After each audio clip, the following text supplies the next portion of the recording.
নদিয়ার শান্তিপুরের আরপাড়া গ্রামে প্রধানমন্ত্রীর মন কি বাত অনুষ্ঠান শুনতে বহু মানুষ ভিড় জমান।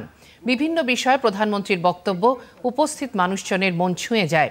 মন কি বাত অনুষ্ঠান শোনেন রানাঘাটের সাংসদ ডক্টর জগন্নাথ সরকার। বনসৃজন সহ সাধারণ মানুষের কল্যাণে প্রধানমন্ত্রীর চিন্তাধারা প্রশংসনীয় বলে তিনি উল্লেখ করেন। अपने सुझाव जरूर भेजिए। शानदार कार्यक्रम हुआ। यहाँ প্রধানমন্ত্রী বিশেষ করে সাধারণ মহিলা গোষ্ঠী গ্রুপকে আত্মনির্ভর করার জন্য যে ভোকাল ফর লোকাল, তাদের প্রোডাক্ট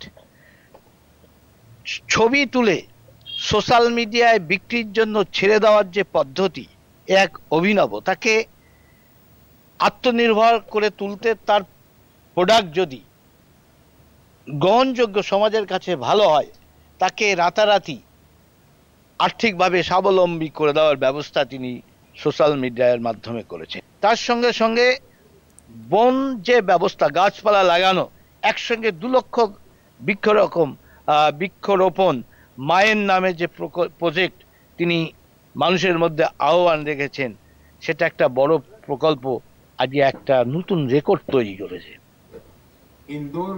মন কি বাতে প্রধানমন্ত্রীর ভাষণ শুনে উপস্থিত কয়েকজন শ্রোতা তাদের মত ব্যক্ত করেছেন।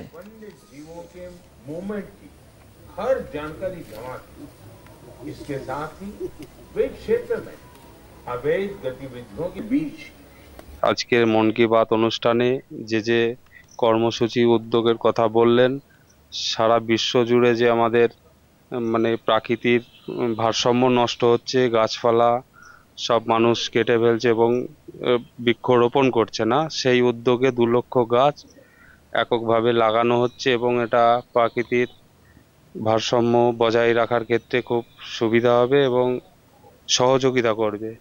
যে গ্রাম্য মহিলা এবং মহিলাদের প্রতি কী ধরনের উন্নতি করবেন, ডেভেলপ করবেন, তার প্রকল্পগুলো। দ্বিতীয়ত, সারা বিশ্ব যে উষ্ণায়ন, সেই উষ্ণায়নটা থামানোর জন্য বৃক্ষরোপণ, এবং সেই সঙ্গে সঙ্গে তিনি সবথেকে বেশি উল্লেখ করলেন যে ভারতবর্ষে সারা পৃথিবীতে যা বাঘ আছে তার 70% বাঘ ভারতবর্ষে রয়েছে এবং সেটা উল্লেখযোগ্যভাবে বৃদ্ধি পাচ্ছে। এটা ভীষণ মনে দাগ কেটে গেছে।